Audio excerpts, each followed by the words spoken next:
آپ دیکھ رہے ہیں واسودیو بریکنگ نیوز ناظرین، امریکی جریدے ایکزون نے ایک خبر دی ہے، اور یہ خبر جو ہے وہ خود امریکہ کے صدر نے، جو ان کا سوشل میڈیا کا ایک پلیٹ فارم ہے ٹروتھ کے نام سے، وہاں پر انہوں نے شیئر بھی کی۔ انہوں نے بتایا کہ امریکی صدر ڈونلڈ ٹرمپ نے جو ہے سعودی عرب، قطر، یو اے ای، بحرین، جارڈن، پاکستان، ترکی، تمام جو عربی ممالک ہیں اور پاکستان، ان کے رہنماؤں سے جو ہے وہ ٹیلی فون پر ٹیلی فونک کانفرنس کال بھی کی، اور اس کال کا مقصد یہ تھا کہ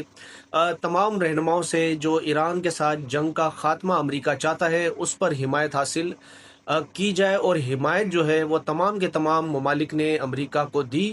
اور پھر ڈونلڈ ٹرمپ نے بھی یہ کلیم کیا، اور اخبار بھی یہ کلیم کرتا ہے کہ پھر اچانک سے جب یہ جنگ والے معاملات پر بات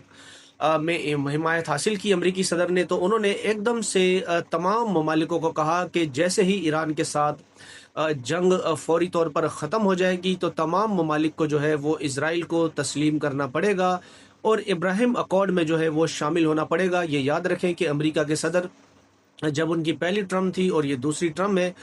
وہ اسرائیل کے بہت زیادہ قریب ہیں کسی بھی امریکی صدر کے، اور ان کا یہ پلان ہے کہ تمام عربی ممالکوں کو ابراہیم اکارڈ کے ذریعے شامل کیا جائے، اس میں شامل کیا جائے، اور اسرائیل کو تسلیم کرنے کا بھی وہ بار بار پرزور مطالبہ کرتے ہیں۔ اس طرح کی خبریں آتی رہتی ہیں، اور اب تو انہوں نے خود بھی اس چیز کی تصدیق کی، اور اخبار بھی رپورٹ کر رہا ہے۔ اور پھر جب انہوں نے اچانک سے اسرائیل کو تسلیم کرنے کا مطالبہ کیا، تو فون پر، ٹیلی فون کانفرنس کال پر ایک جو ہے وہ خاموشی چھا گئی، اور پھر اخبار یہ بھی رپورٹ کرتا ہے کہ ڈونلڈ ٹرمپ نے مذاقاً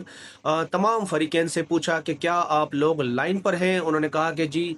میں چاہوں گا کہ تمام ممالک جو ہے وہ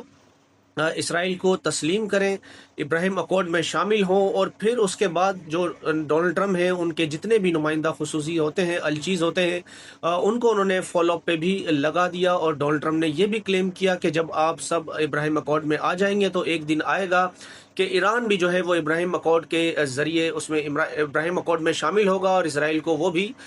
تسلیم کرے گا۔ اور آپ جانتے ہیں کہ سعودی عرب پہلے بھی جو امریکہ کی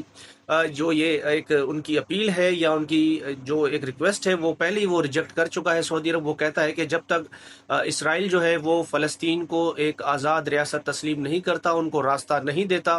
تو تب تک جو ہے اسرائیل کو تسلیم کرنا ہے، ابراہیم اکارڈ میں آنا ناممکن سی بات ہے۔ تو دیکھتے ہیں، امریکی صدر بڑا زور لگا رہے ہیں، کیا وہ اس میں کامیاب ہوں گے یا نہیں ہوں گے، یہ آنے والا وقت ہی بتائے گا۔